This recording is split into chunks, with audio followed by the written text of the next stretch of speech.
And we're back, folks. It's time for another Oscar season to start. I'm actually going to record this here. I'm recording this here. It's late August, kind of mid to late August here. And yeah, I wanted to go ahead and get started here because I don't know time-wise what my schedule is going to look like just leading up to the actual start of Oscar season for me, which I always say like September 1st onwards is when you can finally start really discussing this stuff. Anyways, yeah, we'll go ahead and get started here. So, first of all, I'm back. I can give you a couple updates here.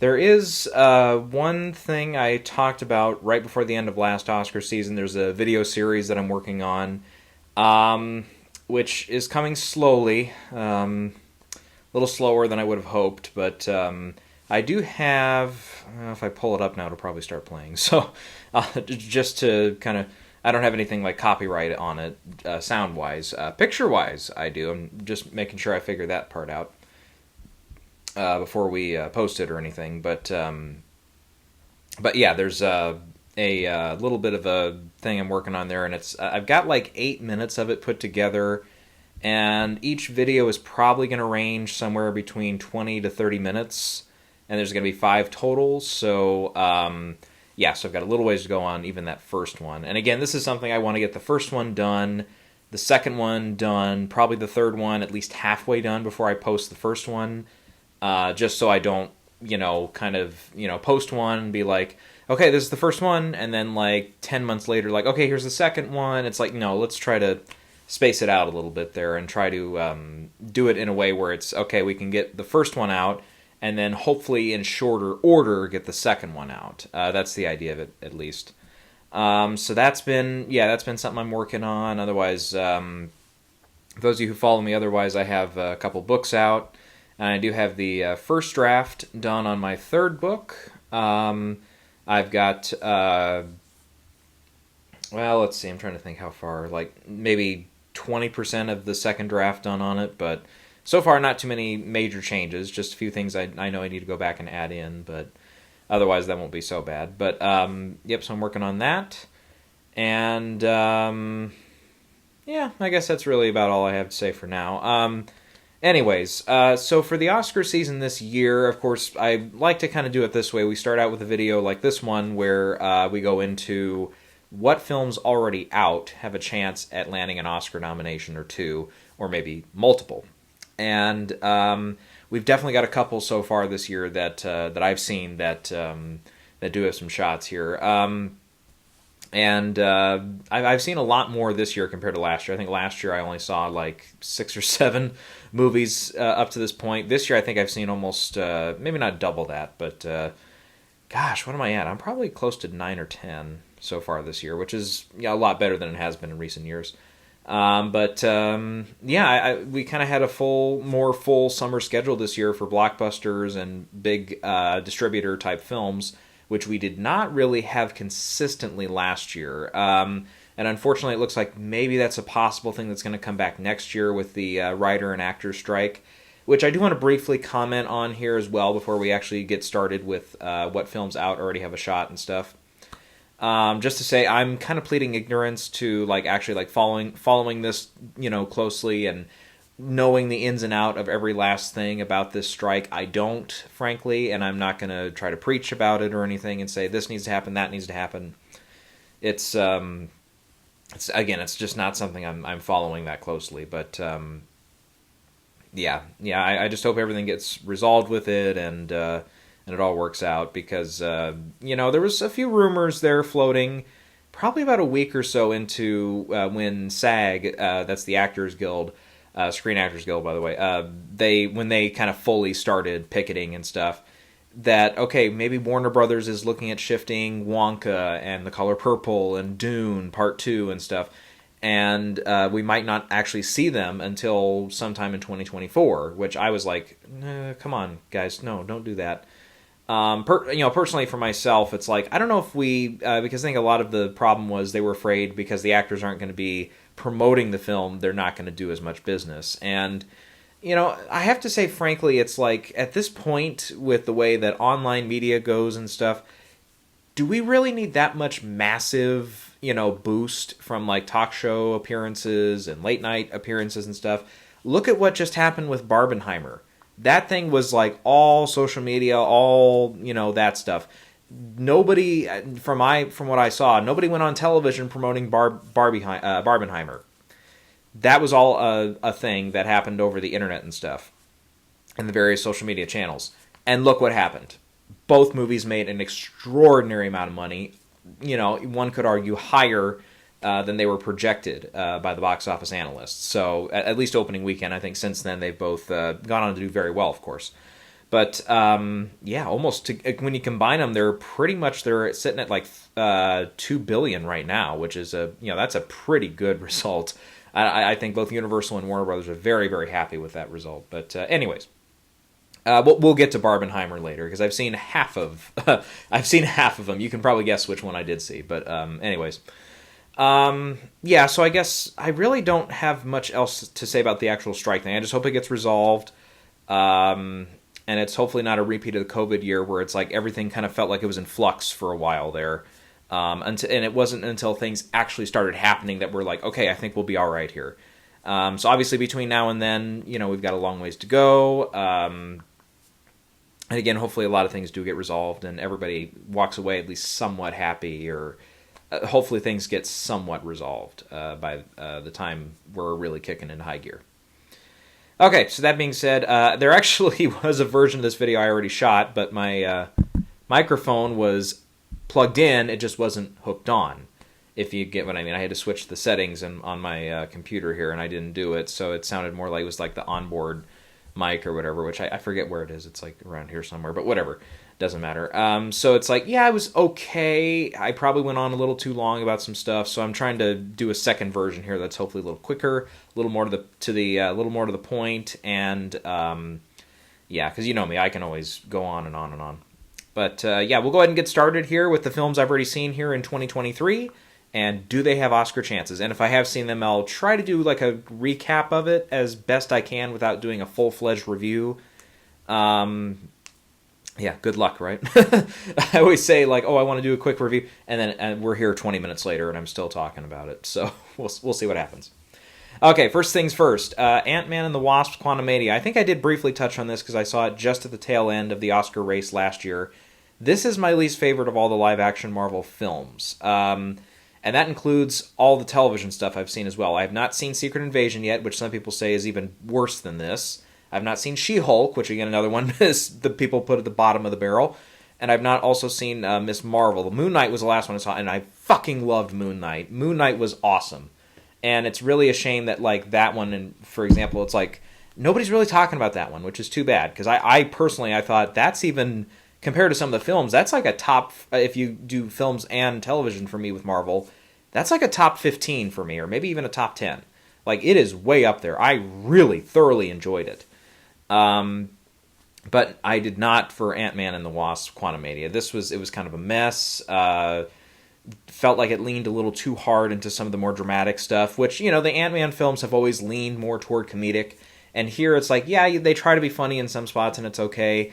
Ugh, man, the one thing they did with Corey Stoll, don't even, but trust me, some of the visual effects in some films later this year get worse. I know, it didn't feel like they could get any worse, but they did. We'll get there, guys. But no, Ant-Man and the Wasp was like a 5 out of 10 for me. I just really did not have a great time.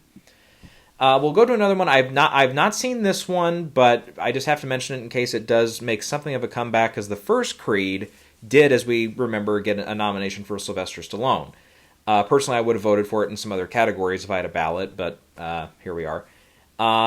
Creed 2 did not get any Oscar attention. I like the first Creed a lot. I actually put that above... I haven't seen the original Rocky in years, but when I walked out of it, I'm like, I think I like that better than the original Rocky. I thought it was that strong a film. And Creed 2 I thought was still fun. It was still a good time. Not a great follow-up, but a worthy follow-up to the first Creed. I've not yet quite gotten to Creed 3, and no, it does not have to do with the Jonathan Majors thing.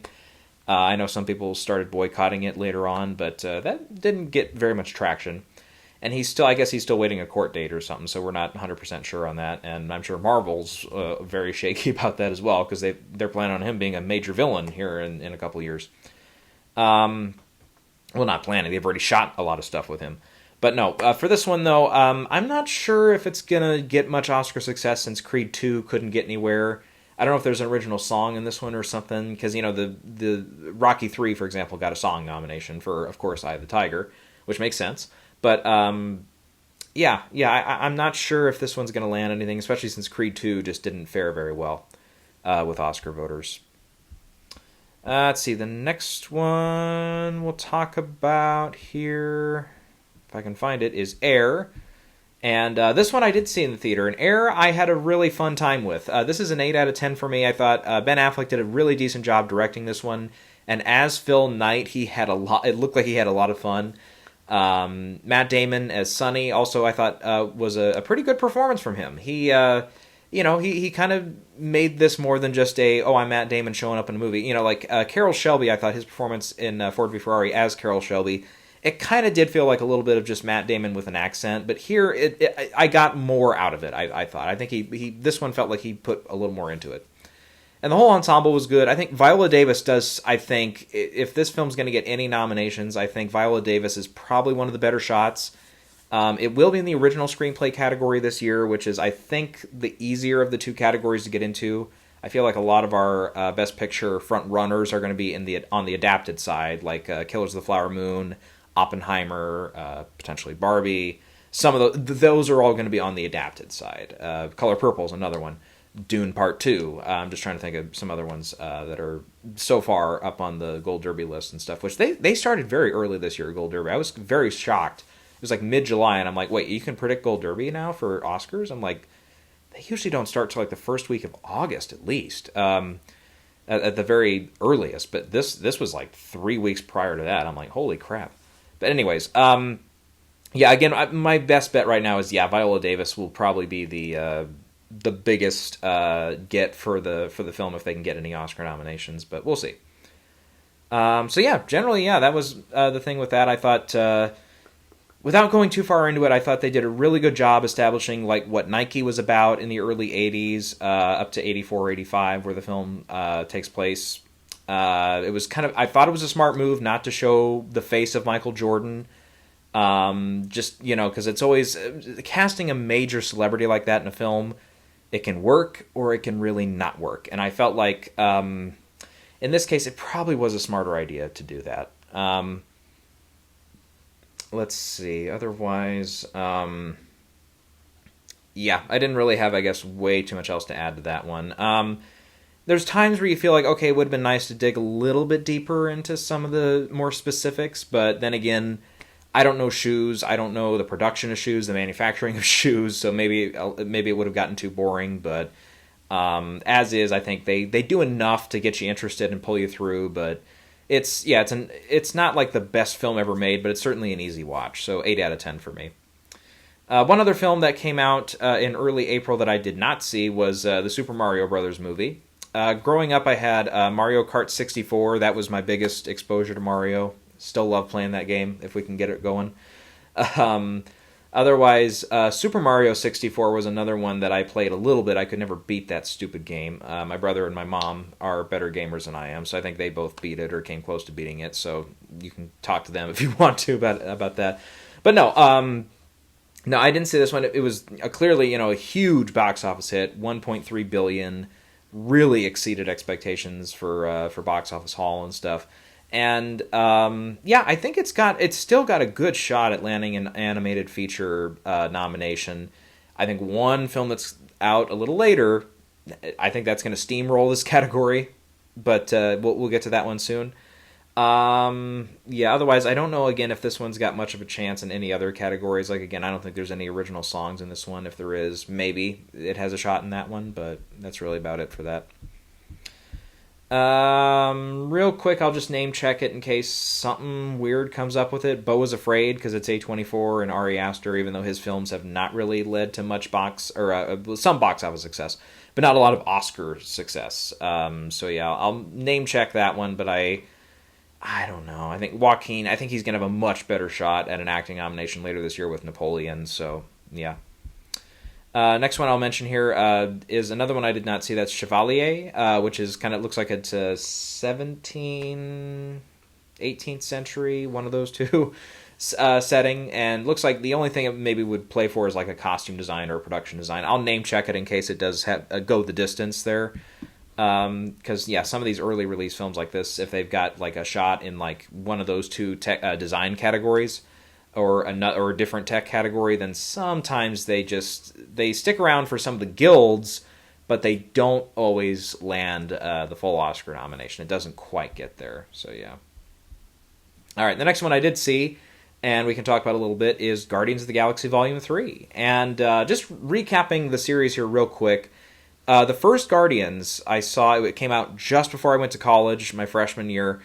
So when I went, it was the buzz film. You know, all my classmates that I was with in a learning community, we all, everybody was buzzing about it. They're like, this is one of the best movies in a long time, and the way they use the soundtrack is so original and stuff. And it's okay. It's overrated in my opinion. It's still a good movie. It's looking back on it, it's like, yeah, it's kind of a mid Marvel movie for me. I just don't really it's not one of my absolute favorites. Volume 2 I thought was slightly better. I'd give both those films a 7 out of 10, by the way. Part 2, I think the one credit I can give it that Part 1 I did not get out of was there's more emotion in Part 2 that works for me, or Volume 2 I should say. Because Yondu, I think we can spoil that. That's been 6 years ago. When Yondu sacrifices himself at the end for Quill, he might have been your father, but he wasn't your dad. That's like, okay, that's, you get a little bit more of a emotional tug with that. And when they focus more on that at the very end and stuff, it's like, yeah, I can understand that one. And yeah, when I first saw it, I'm like, okay, this one is actually, I get the emotions of this a lot more. Because like in the first one, it's like everybody talks about, oh, it's so sad when his mom dies at the beginning and stuff. It's like, I didn't ever get that emotionally involved with that one. And yeah, the key is I know Yondu's name because of Volume 2. If he had just shown up in Volume 1, I never would have remembered that character's name. I might have recognized the actor after a little bit because he's got so much makeup on, but yeah, that's really about all I got to say about that. So Volume 3 though, this one I loved. This one was, I'll say easily. It was easily my favorite of the three. It was, for me, the most emotional of the three. What they did with Rocket Raccoon in this film, I'll admit, I cried in the theater. First time it had happened to me in a while, but I did shed some tears. His story and how they did it and everything, they did an excellent job. And I thought he's also been just one of my like low key like favorite characters through all of the Marvel films. Like I loved him a lot he's one of some of my favorite parts of the first two, and I also really liked what they did with him in the two Avengers films that he shows up in. Pairing him up with Thor was the best idea. It was just the best idea. And I remember actually, I don't have this on camera, I don't think, but a friend of mine that was into Marvel at the time in college was talking about it, and we were talking like, okay, what combinations can they come up with in the Avengers film? And I'm like, what would Thor and Rocket Raccoon look like together? Boom, it actually happened. And it was kind of weird because I remember the first time it was kind of hinted at. There was like a couple like productions, maybe not production stills. No, I'm going to take that back. Some concept art that came out where you had Rocket standing next to Thor. I'm like, wait a minute. I'm like, they're not doing it. And they did. And in both Infinity War and Endgame, they have significant moments together. And I was like, oh, I loved that combo. Those two together are awesome. But yeah, Rocket stole this movie. Otherwise, I generally felt like in this one, it's like Karen Gillan, her character was the best she's been in these films. The whole ensemble really worked together well. And yeah, when you do get to the end, when things happen amongst the team and within the team, it's like, yeah, it's kind of hard not to feel like, okay, we've been through all these movies with them, and even though I'm personally not as attached to those first two films as everyone else is, it still was like a little tug at your heartstrings because you don't want any of these characters to kind of, you don't want them to die and you don't want them to really break apart. And if they do, that's going to be sad. So I felt like that was good. The villain was pretty good in this one. Not too many complaints there. The Will Poulter character is the only one I'll say he kind of felt a little unnecessary. It felt like that was kind of an addition that just added to the runtime more than anything else. And it really just felt like they kind of just, because they hinted at it in the last film, that's the only reason they really brought it in this time. Which is too bad. And again, I just don't think he added much to the film, and I didn't particularly enjoy his part of it. I don't know, I could get a little more nitpicky with like some of the other like is it Ravenger's characters? But the guy that's James Gunn's brother, his role has been increasing kind of in these films. Everything with him and those side characters I thought was uninteresting and didn't really add anything. I would have said if you're going to use up some of that screen time, put it more toward the Guardians personally. But yeah, overall it's a 9 out of 10 for me. I really, really enjoyed it.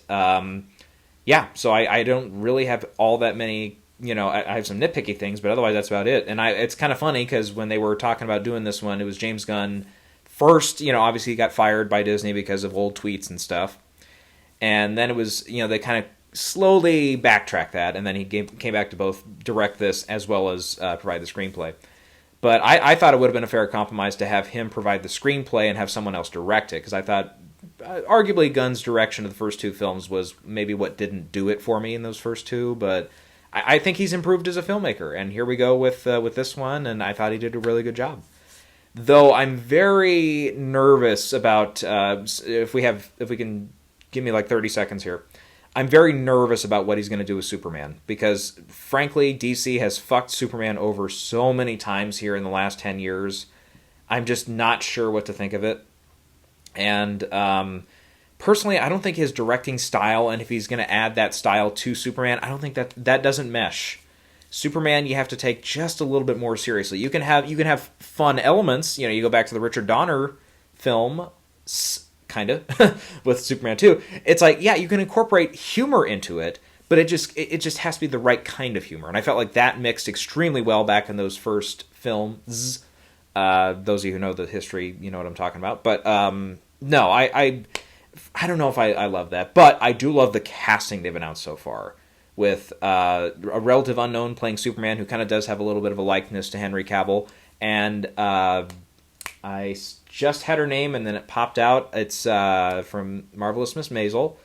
Jiminy Christmas, and she was on House of Cards. Oh, I know her. I was gonna say Kate Bosworth, but no, she was Lois Lane in a different version that nobody liked. Oh lordy, oh god, come on. Oh, I can get there. It's funny, when I shot this the first time too, I struggled with her name, but I got it within like literally 30 seconds. It makes no sense. Oh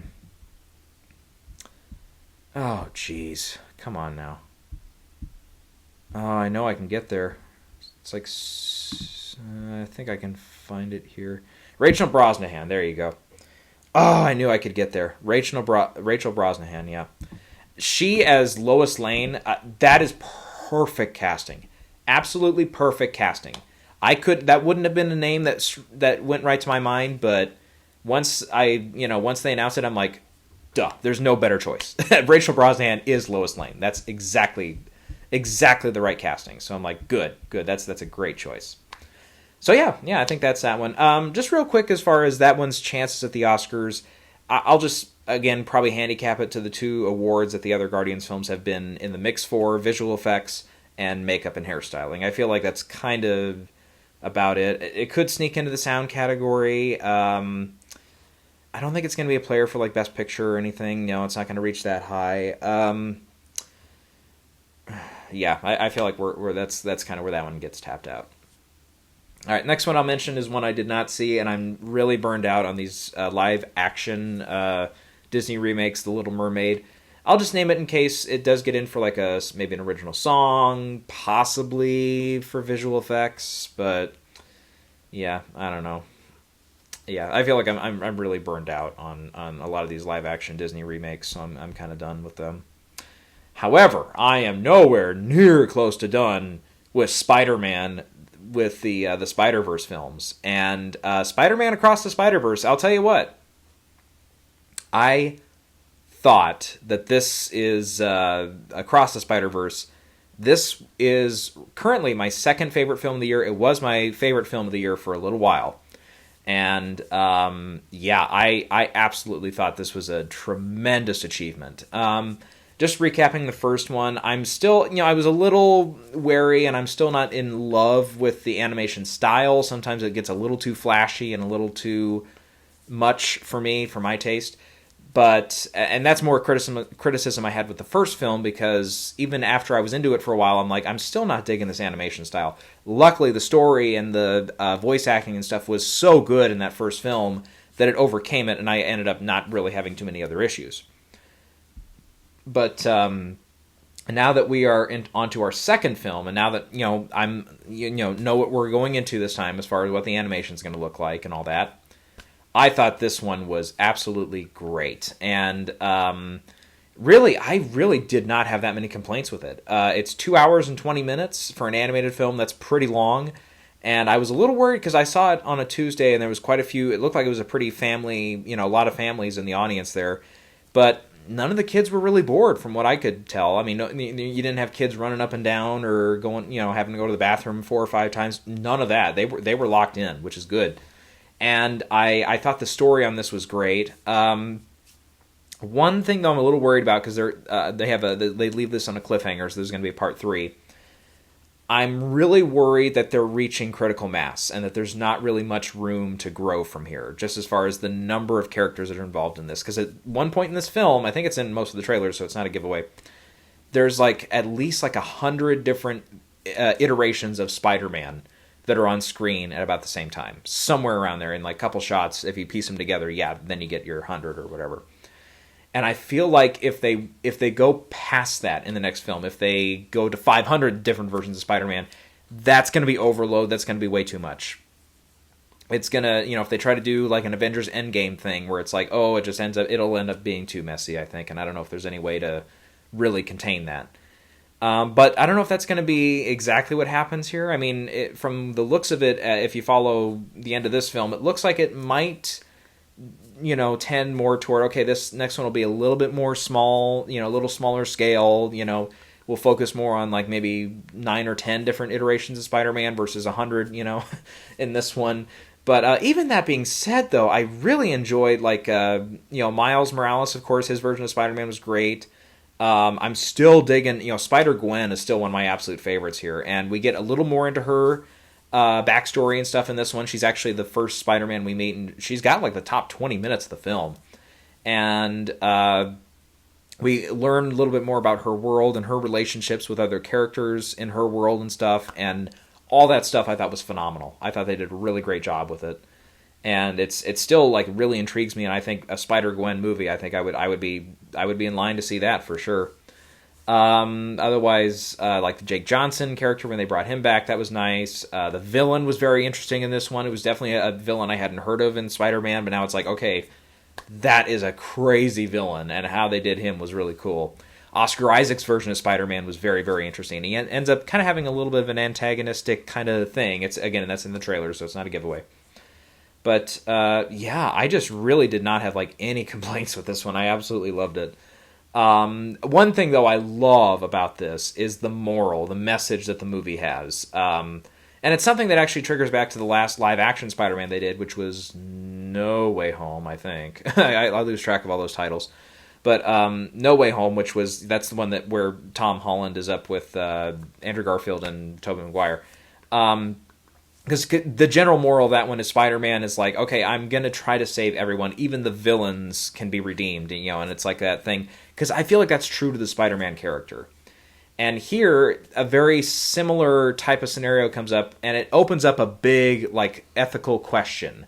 One that I personally kind of think about from time to time, and that is, sometimes we don't think about it, but a tragedy, a major tragedy, sometimes those are kind of meant to happen. And sometimes if those things do happen, something good can come out of it. Even if it doesn't feel at the moment like anything good can come out of it, even if it feels like somebody's whole world gets destroyed because of something, whether it be a natural disaster or a terrorist attack, or, you could name many different problems that can happen. But no, I thought they just, opening that box and exploring with it, okay, what are the consequences of, okay, if this doesn't happen, what if something worse happens later, something 10 times as bad? And that whole moral, ethical kind of dilemma I thought was fascinating, and I thought it was really, really cool and neat to see it thrown into a film that's, again, not necessarily triggered and targeted only at kids, but, you know, it's more kid-friendly than other animated films out there. And to bring that up, I thought was really fascinating and a really good move on the part of the writers and the directors of the film. And also, by the way, there's a couple of shots that are just gorgeous in this film.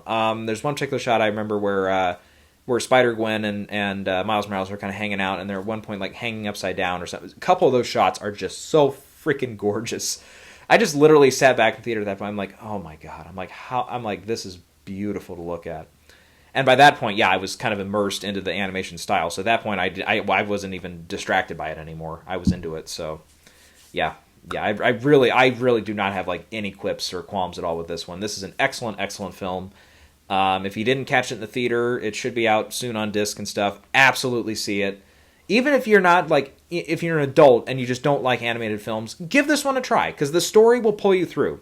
I would recommend for sure seeing the first one, which is just Spider-Man Into the Spider-Verse. See that one first, and then see this one. I seriously, it is so damn good. This is an excellent movie. So that's a 10 out of 10 for me. One of the better sequels that I've seen in a long time. Like, this is like up, maybe not, I'm not going to go to like Star Trek 2 or like Empire Strikes Back. We're not quite to that level, but this is pretty damn close. Like, this is really solid filmmaking. So there you go. This next one I have not seen, but it looks like it could be one of the favorites of the indie films that'll get in this year. It's Celine Song's Past Lives. And it's A24, so of course, you know, look at what they just did with Everything Everywhere All at Once. From the sounds of it, looks like it's got a really good shot at running the original screenplay category this year. Could get a couple acting nominations. Director Celine Song could get a nomination for directing this. It possibly also, I don't know how it's going to do in the tech categories, but like probably film editing would probably be an additional one. And getting that, of course, as we all know, is a very significant nomination for sure. I'm excited to see it. I haven't seen hardly, I don't know what the plot's about. I don't know what the general story is. So, yeah, like Parasite, I don't mind going into that one blind. Or Minari is another one. There's a couple other ones from around that time. Like Promising Young Woman is another one I went into and I had no idea what it was about. And it ended up being a very good film experience. So, yeah, I'm hoping to do the same with that. Okay, now we are going to the polar opposite of some of the films we've talked about, and we're going to discuss The Flash. Oh my god. I'm not gonna pull any punches here. This is one of the worst films I've ever seen, and this is easily the worst film I've ever had to pay to see in a theater. I kind of talked about it in the last video there, which, yeah, again, you guys will never see because it's too jumbled, but as well as all that. But my aunt took me to see Good Boy, if you remember that film from the mid-2000s. That is probably the worst film I've ever sat through in a theater. And obviously, back in the day, I was like, I probably didn't mind it that much. But if I ever try to rewatch it, oh, Lord help me. And Lord help me, I wish I had more time. I wish I had like 3 hours I could go into the viewing experience of this film and talk about every last thing that's wrong with it, because literally almost everything in the film has a problem. And I'll say this, there are a couple moments here and there that are sprinkled through the film where if you take them completely out of context, just play the scene as is, they're not bad. Like, there's one scene toward the end involving Flash and his mother that kind of, you know, if you're really into the movie at that point, you'll probably think it's a pretty emotional sequence. And just out of context, if you watch that scene, play that scene by itself, it probably works even better than it does in the context of the film. So there's good elements to this. Unfortunately, it is such a clusterfuck and such a bad film that it can't help but have those problems. This is also the first time I watched the movie, left, got home, I just walked around a couple paces, and I felt nauseous. I felt like I was going to throw up because I hated this movie so much. I mean, I'm not kidding. I seriously felt ill because I was like, that was so goddamn bad. I'm like, they did. I'm like, you have to try specially hard to make a film this bad. Like, oh my god. Well, one of the most significant problems I had with the film is Ezra Miller. The interpretation of the Flash from Justice League, personally, I was not a fan.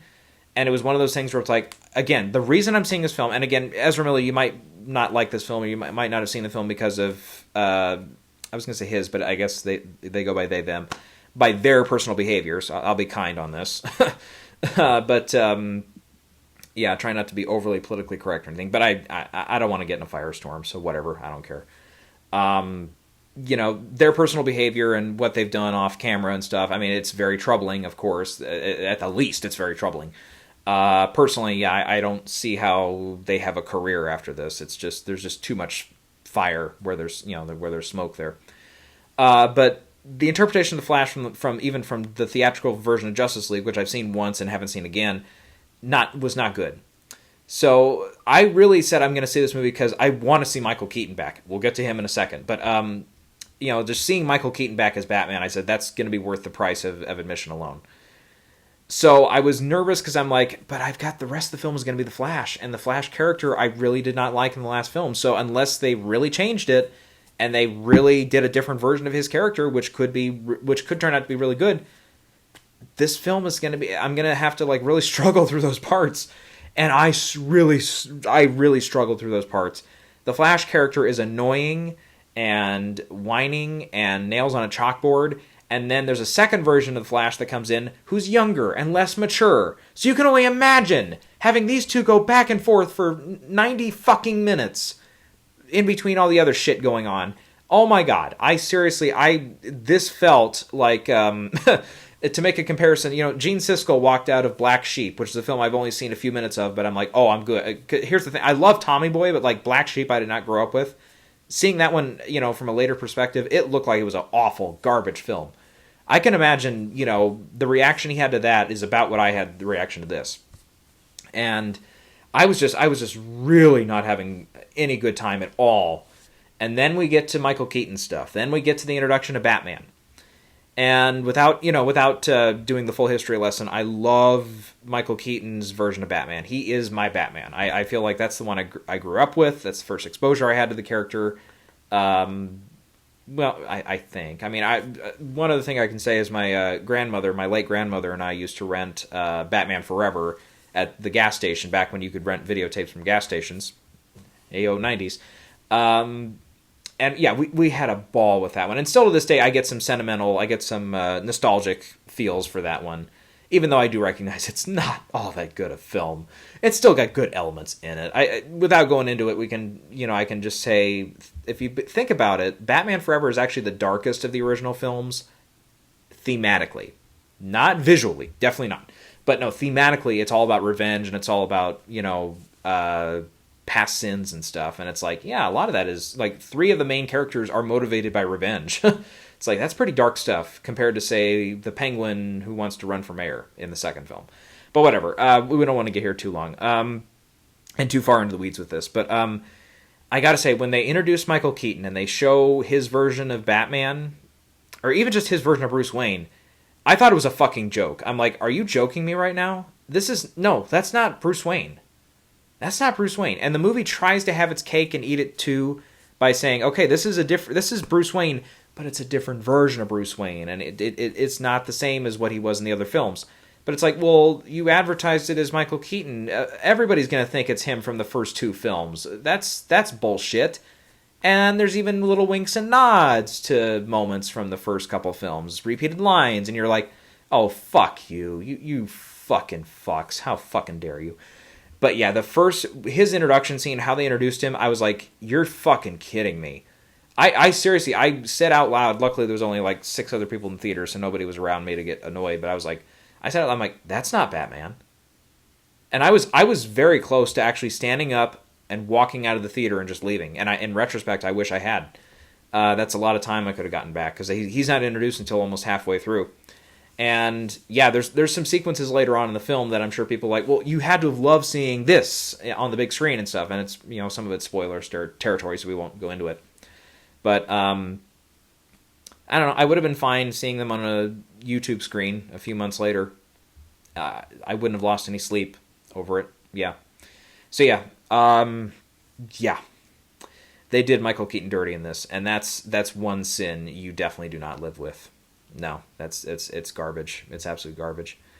I also thought when they finally get around to Supergirl, they just, at that point I didn't care, and the film didn't care enough to go into her at all. She just shows up as a character, and you're like, oh, she's just here now and doing stuff, and it's like they didn't even fucking bother. It's just such a terrible, terrible film, and it's gotten a lot of headlines for good reason. The effects in this movie are not effects. They're unfinished, unbaked, completely disastrous results that create very stunningly bad visuals.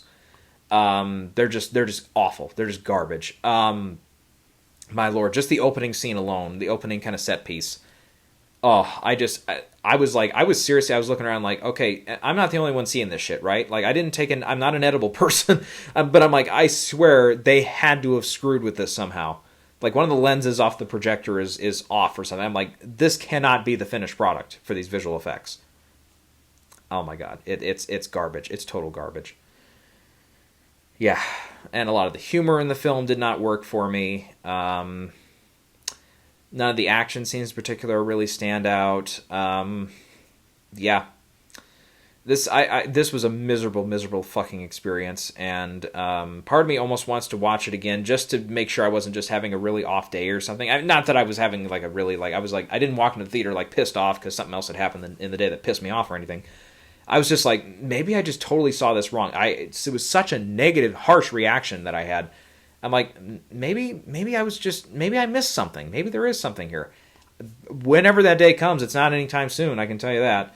Because this was a garbage heap of a film. So, yeah, this is a 1 out of 10. 1 out of 10, Warner Brothers. Thank you.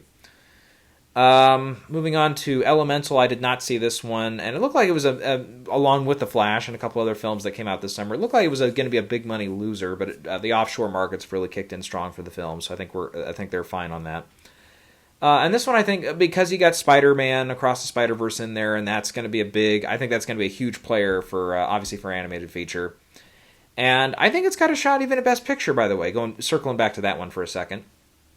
Compared to, say, Up, or Toy Story 3, or Beauty and the Beast, this one I don't think is going to have as much support from some of those other categories to get it in. I mean, it's not going to get, I don't think it's going to get any support from any of the music branches, or the music branch, I should say, any of the music categories.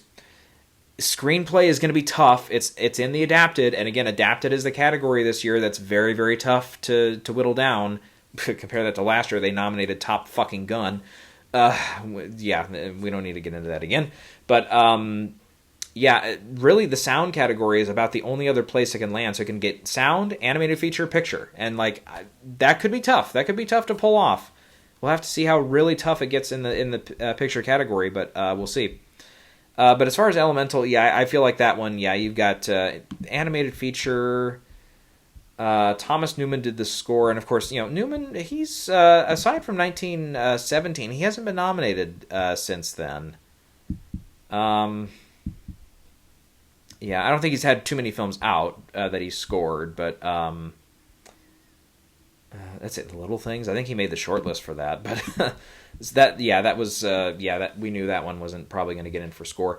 So there's a chance maybe that one gets in for score if they name check him and they just don't really like too many other scores this year. But I don't really see it. Again, maybe the sound category like some of these other Pixar films get. I don't know if it's going to get in for screenplay. So I feel like we're going to tap that out at animated feature. The Flash, they're not touching that with a 10-foot fucking pole at the Oscars. They better not. They better not be up for anything. Asteroid City. This one I'll talk about. I did see. This is Wes Anderson's new film. And it's, okay, if Grand Budapest is here and French Dispatch is here, this is where Asteroid City's at. I liked it better than French Dispatch. And it's a more enjoyable film. It was more consistent. That's the thing. The last one, French Dispatch, I had a huge problem with it because it's like every once in a while it just stylistically changes. And it's like, okay, why are you going to black and white? Why is this one shot in color when the rest of the skit's in black and white? It just didn't make any sense. and it would switch randomly back and forth, and there was just no rhyme or reason to doing so. Even though, yeah, it was appealing to look at from the production design standpoint, and some of the actors were fun, but it just didn't feel. And obviously, it was more mixed match thing versus a straight narrative. This has a more straight narrative, so I was able to get into this one, I think, a little bit more. Huge ensemble in this one, though. The standout might be Scarlett Johansson. She plays an actress, so she gets to play out a couple scenes and stuff, and those are, she does a good job with those. Jason Schwartzman's not bad in it. Tom Hanks, for one brief moment, Tom Hanks goes into his 80s, comedy mode. There was one moment where his character, he kind of breaks character or something. He's like, yeah. It's really funny. That I laughed at pretty hard in the movie, but, I don't. And this one's a cute movie. I didn't necessarily see it as again, it's not a grand masterpiece, so to speak, like something like Grand Budapest. I loved that one, but, yeah, otherwise, I don't know if there was any other real standouts from the cast here. I mean, I liked Edward Norton's character. Bryan Cranston shows up and gets a couple laughs once in a while. The Maya Hawke character and her relationship that she gets with one other character, that's kind of fun to go back to once in a while. Yeah, it's got some of the witty dialogue and stuff. Oh, the Margot Robbie character, her character that shows up, pretty brief. Really, she gets one scene, and that's about it. But her character actually was kind of neat, what they did with her.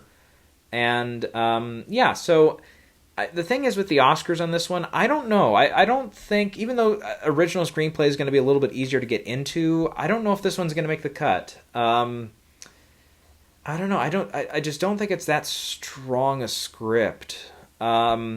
The cinematography is nice. The music is okay. Desplat did the score here. Again, he's another one that's had a very, very hard time getting back in to the Oscar races.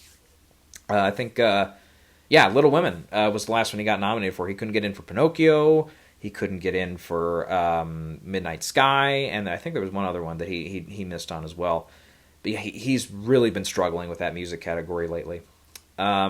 And this one, yeah, the score didn't really stand out to me. So if he did get in for this, I'd be very, very surprised. So I still say production design, costume design, you got a shot there. And again, maybe original screenplay, but I'm not very extremely hopeful for this one. It's a cute film. It's a fun one. I would probably see it again. I don't know if I would buy it or anything to see it again, but I'll kind of leave it at that. 7 out of 10. Next up is Indiana Jones and the Dial of Destiny. Don't love that title. Still not in love with that title. Not overly joyed with that title.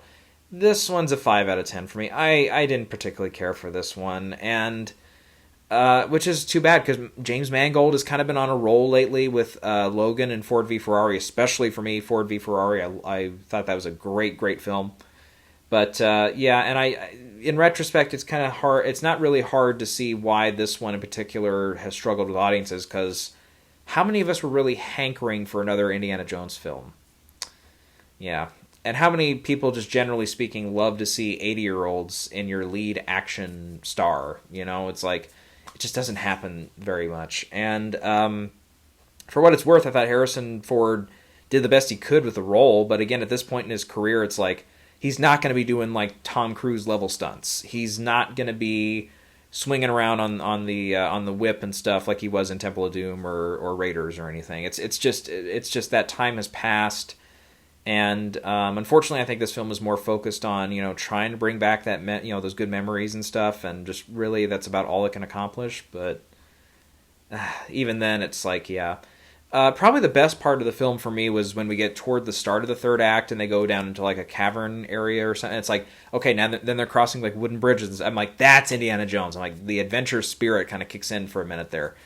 The final set piece I had a lot of problems with, and I did not enjoy where they went with it. The villains, how they did the villains, okay.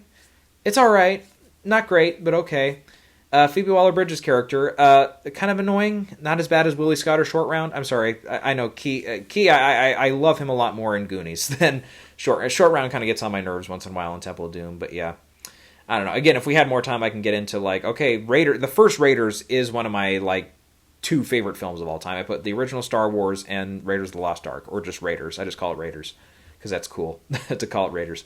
But that's my number 2 favorite film. That's way, way, way up there. That's masterclass filmmaking. But since then, I've not loved an Indiana Jones film as much since then. Last Crusade comes close, but man, the last time I watched Last Crusade, I really did not have a fun time. I know it's kind of a hot take, but the comedy, it was over comedic. I didn't enjoy the comedy elements the last time I watched it, which is weird because growing up, I didn't grow up specifically with these films. I was kind of probably like 9, 10, 11 before I first saw them.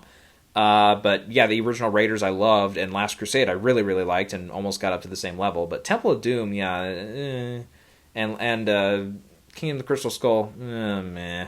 Yeah, so that's kind of my feelings on those. But yeah, I also had problems with like the opening scene, for example. The opening scene that's a de-aged Harrison Ford, and it just, the effects did not look finished on that at all. The whole thing about him on the train, it bored me. It bored me. I just I could not get into that. And yeah, this one largely, I think it's a forgettable film, and not a great way for Indiana Jones to go out, so it's a 5 out of 10. And if Kingdom of the Crystal Skull couldn't get anything, I don't see how this one is going to be a major comeback at the Oscars. So, yeah, I'm not really optimistic about that one's chances. All right, next up is Mission Impossible Dead Reckoning Part 1. Yeah.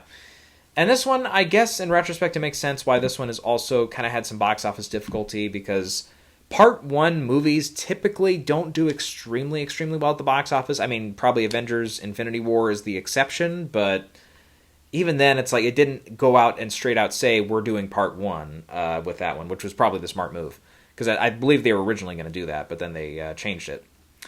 But with this one, I felt like this is a step down from Mission Impossible Fallout, which is, that's one of the best action movies in recent years. Absolutely, that's top tier stuff.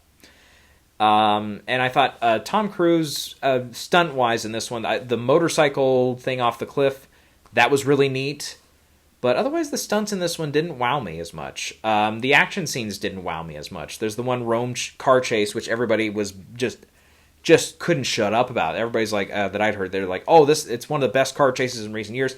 No, I thought the motorcycle / kind of car chase they did in Fallout was far superior to this one. I liked Haley Atwell's character. Her character was neat. That was a little bit of a different feel and a different taste for the film. I mean, the whole gang together is fun, so that's fine. I liked Vanessa Kirby coming back, but I would like her in anything. The one gal from Guardians, Mantis, is in this. I cannot pronounce her last name.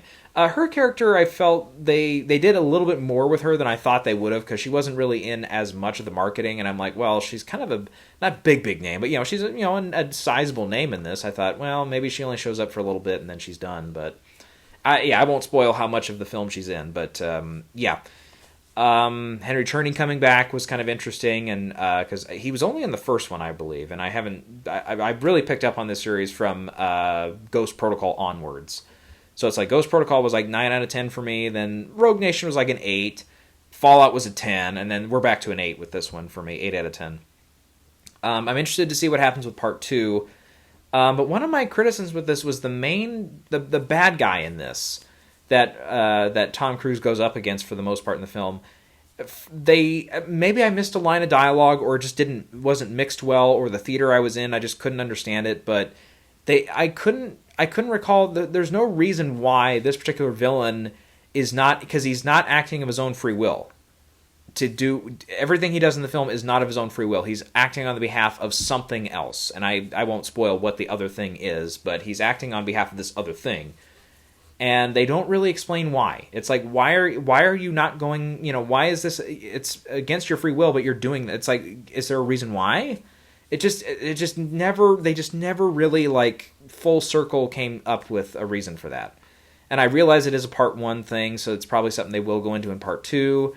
There's also a couple things that I thought some missed opportunities I thought that could have really played with the audience's expectations, and a couple curveballs that could have thrown us with this. That they did not do.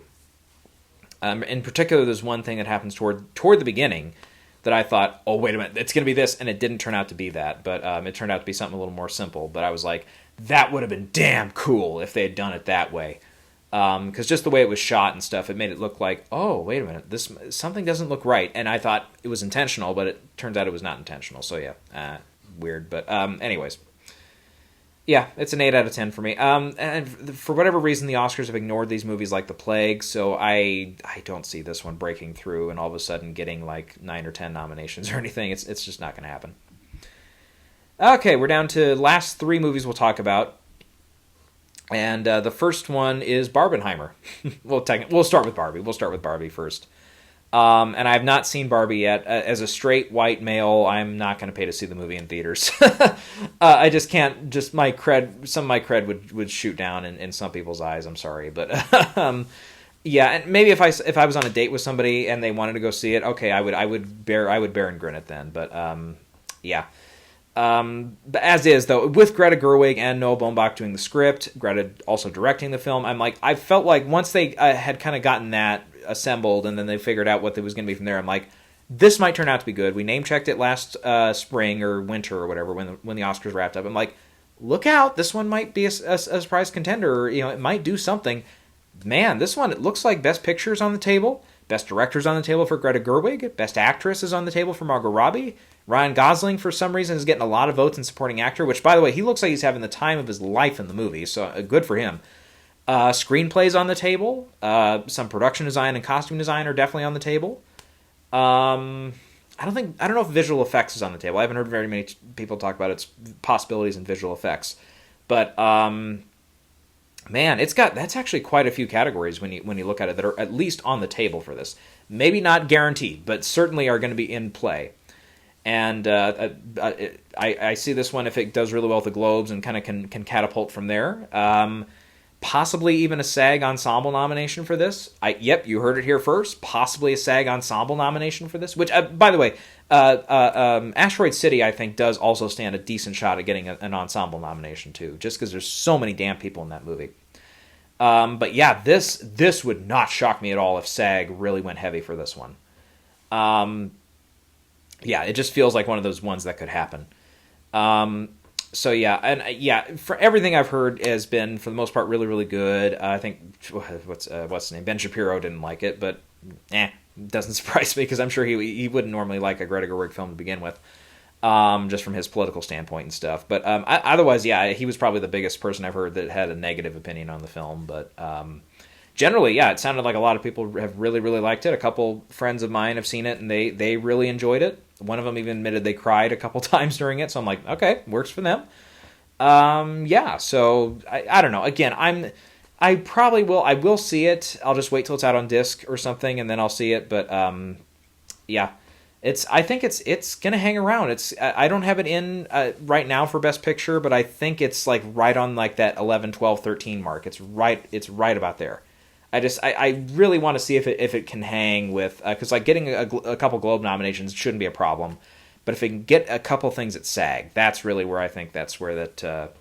Not say I won't put it in before then, but that will be the test. That will be a good test for it for sure. All right, let's get into the other half of that. That's Oppenheimer. Now here's the thing: I've been very much looking forward to this film.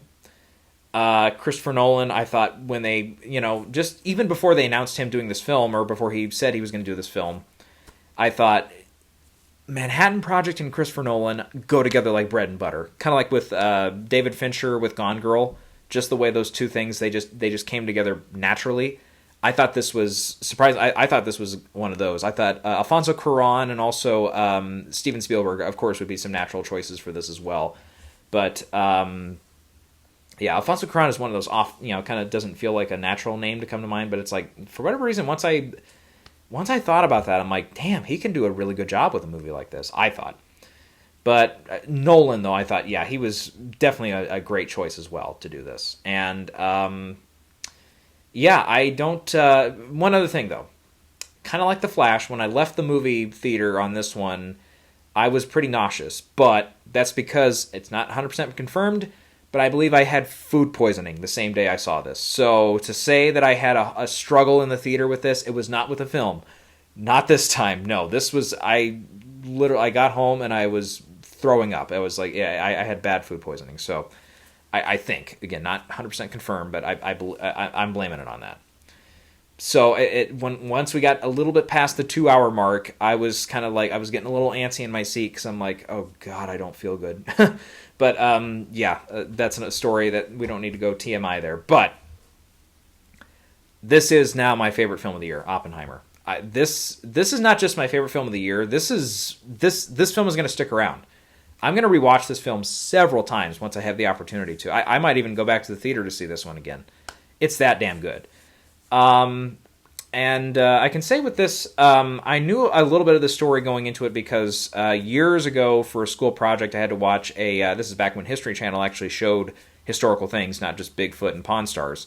But it was a Modern Marvels episode where they go into the Manhattan Project and they talk with a couple people that actually worked on the project, and they talk with a lot of historians and stuff. And it was really fascinating because it's one of those where it's like, I really enjoyed it at the time. At least, it stuck around in my memory enough because I'm like, personally, I thought that, I'm something of a history buff sometimes. And this in particular, I think, is a really fascinating point in time in history because it's the end of the Second World War and stuff and all that. And, truly the start and the rise of the Cold War, which is also interesting. But no, I thought it's one of those things where it's like I watched it and it's like once in a while I would think about it, and once in a while I could find it again on YouTube. And actually a few months before Oppenheimer came out, I found it again, so it was a little more fresh in my mind. So when a couple things happen, they talk about Groves, and when Grove comes in and says, I built the Pentagon, I'm like, he did. That's true. Or there's a particular line where they talk about, it's in that same scene where he talks about Oppenheimer's abilities to control things or to run things. I'm like, they say a line that's almost verbatim a line in the Modern Marvels episode. So I'm like, Nolan did his homework. That's awesome. And I was really surprised to learn he's the sole writer on this too. I thought he co-wrote this with other people, but no, he's the sole writer on this. And I really want to read the biography that they base this off of, American Prometheus. I'm really interested to see that. But so I knew that stuff going in. What I did not know, and what the Modern Marvels episode did not get into, was the aftermath. What happened after the end of the Manhattan Project? They kind of briefly touch on, his security clearance was taken away and stuff, blah, blah, blah. But they didn't specify, like, he almost got a McCarthy hearing thing. But they didn't quite get to that stage. They didn't get into the Robert Downey Jr. stuff. They didn't get into that stuff, which is mostly in black and white. There's a couple, for some reason, they go into color, and for one or two shots, which didn't, but not shots, but like one or two things they go back to. There's like one scene they shoot it mostly in black and white, and then for some reason they go back in color. That's the only nitpicky thing I have with it. But no, I seriously, though, getting into that stuff was just as interesting as them building the bomb, figuring out how it's going to work, and of course, the detonation scene, the actual Trinity test scene. I'll come back to it. I want to come back to it because that is seriously, like, that is great top class, A-class filmmaking. That is a damn great piece of filmmaking. But anyways, that stuff, and it's a lot of people sitting in a room and talking, but that stuff was just as fascinating. And that's the sign of a good script, good director, and a great piece of editing to make that all work. And I just, honestly, I was all around, even though it's a 3-hour film, and it felt like 3 hours, especially to me, because of illness, it really felt its length. But man, it is so damn good. The cast, let's get into the cast. Cillian Murphy, man, he shows his stuff in this film. Not literally, but no, he shows his talents here. And he's one, he's been around. He's been in the Batman films and Inception and a couple of those other ones, and Peaky Blinders, which I haven't seen, but a lot of people I know have seen it, and they rave about it. But he is definitely getting nominated for this. I wouldn't be surprised if he won Best Actor for this. We're going to see Emily Blunt get her first nomination for this. I think it's for sure. It's almost for sure. Like, I'm 98% she's going to get in for this this time. Number one, because this time she's not on Into the Woods or Mary Poppins Returns, which turned out not to be, strong films that got a bunch of Oscar support in other categories. She's on a winning horse this time. She's on a winning horse. I think she's in. If it's not going to win, it's certainly going to place, if you get the reference. It's gonna do very well. Robert Downey Jr., put him in for supporting actor. Absolutely. He's fantastic in this. Absolutely fantastic in this. His best performance since Avengers Endgame. Absolutely great. Matt Damon is good in this. Florence Pugh is good in this. Josh Peck is good in this.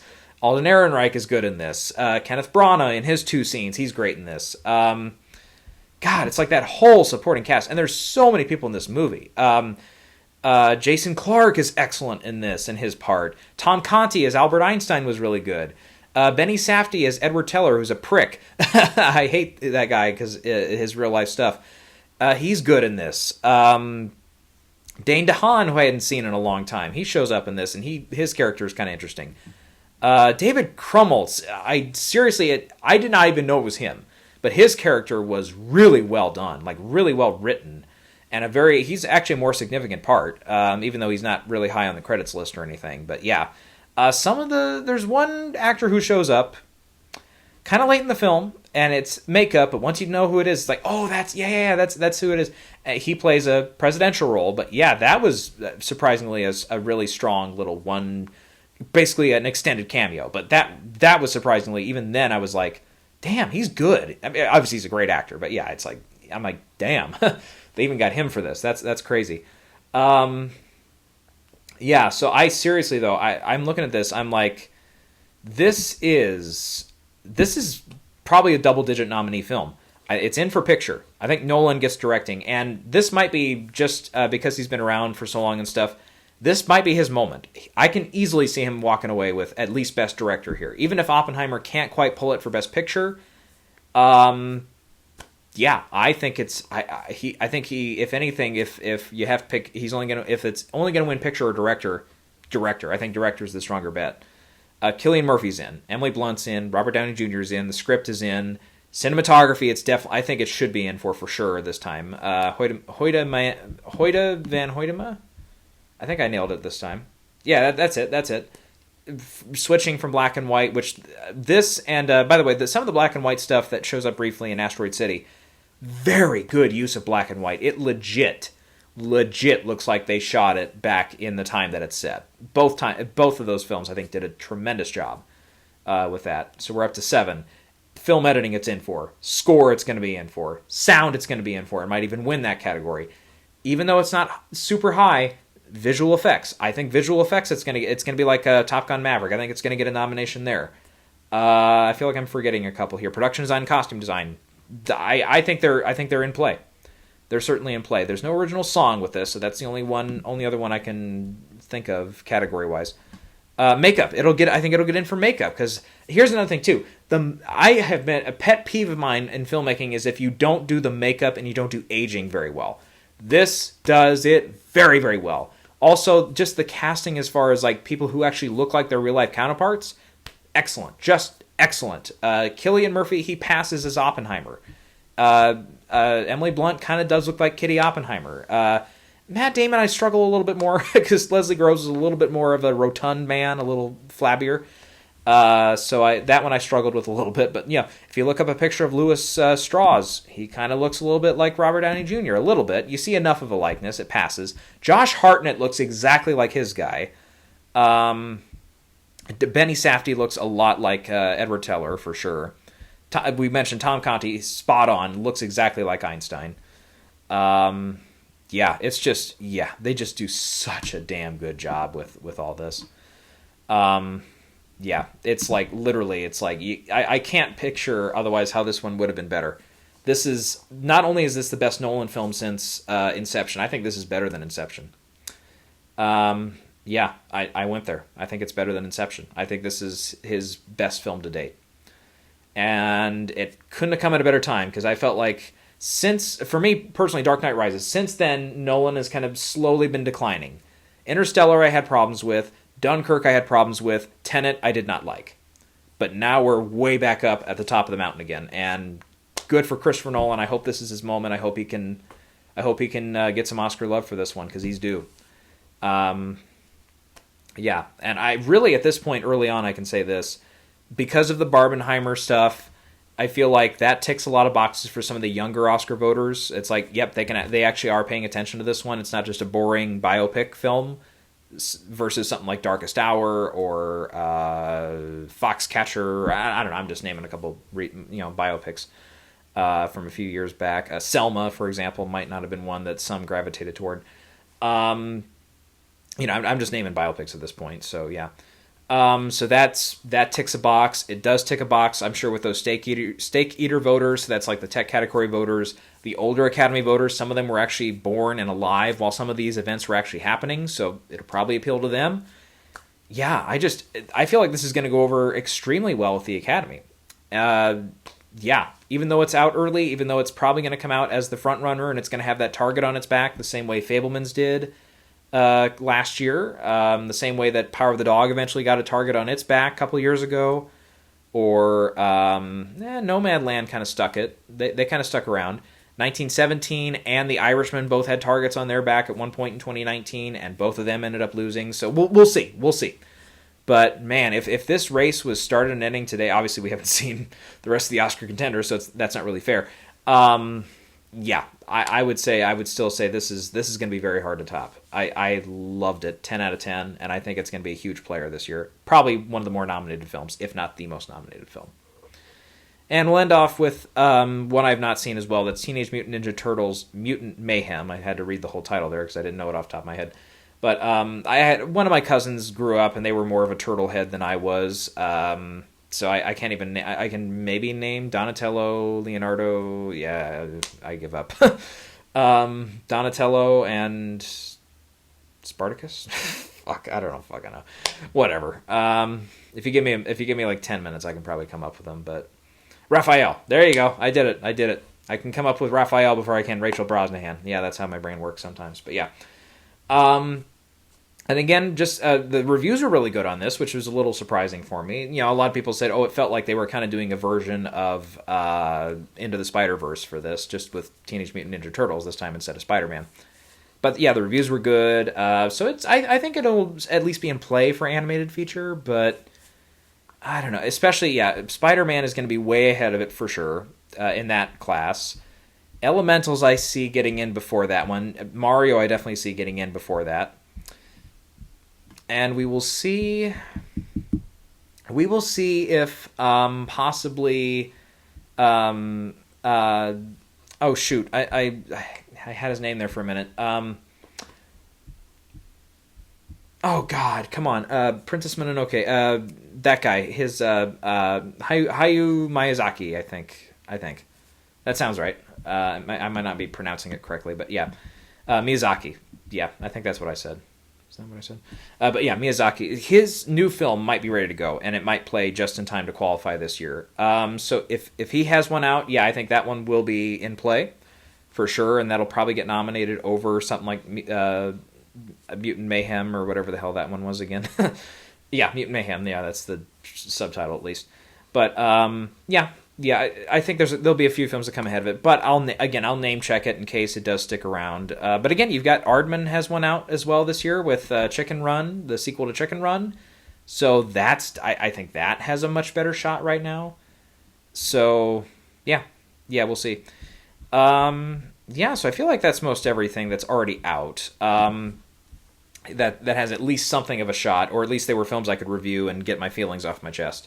But, yeah, so we'll go ahead. I won't shoot it tonight here, but another time we'll go into films coming out from September to December, and we'll go through the Oscar calendar of, some of your more Oscar-heavy that'll debut in that time. So we're talking films like Killer of the Flower Moon and is it The Killer? The new, whatever the new David Fincher film is. Yeah, it is The Killer. Dune Part 2 we'll get into. Next Goal Wins, which actually looks really fun. May December, which made a really big impact at Cannes. We'll talk about Napoleon. Maestro, which actually looks pretty good. Emerald Fennell has her new film Saltburn. We've got The Zone of Interest, which is an A24 film, but it's a European import. It looks like it's set during the Holocaust, so look out for that to be this year's like All Quiet on the Western Front, or possibly even Triangle of Sadness, possibly. Wonka is going to come out. That one I'm not sure how I feel about. We'll get into it. We'll see if Color Purple is obviously another big one. Michael Mann's Ferrari will be interesting. Boy, this is the first Michael Mann film in a little bit, isn't it? Yeah. That one will be interesting. We'll see. We'll see how that one does. But, yeah. I think that's all I got for now. So we will. I'll post this actually on or around September 1st. However, the calendar is going to work out there. But welcome back to Oscar season. I'm especially since a couple of the films that are going to be in play are ones that I've seen, like Oppenheimer and Across the Spider-Verse. I'm always excited to talk Oscars and go into what films have a chance and which films do not have a chance and all that. But this, especially since it's films that I'm really, really, really enjoying, films that I'm going to probably list at the end of my career as some of my favorites are up for contention this year. That's really solid and really, really great. So yeah, I'm excited. Maybe a little more excited than some years, but yes, I am definitely excited for this year, and we're going to see how it pans out, and it's going to be really a lot of fun.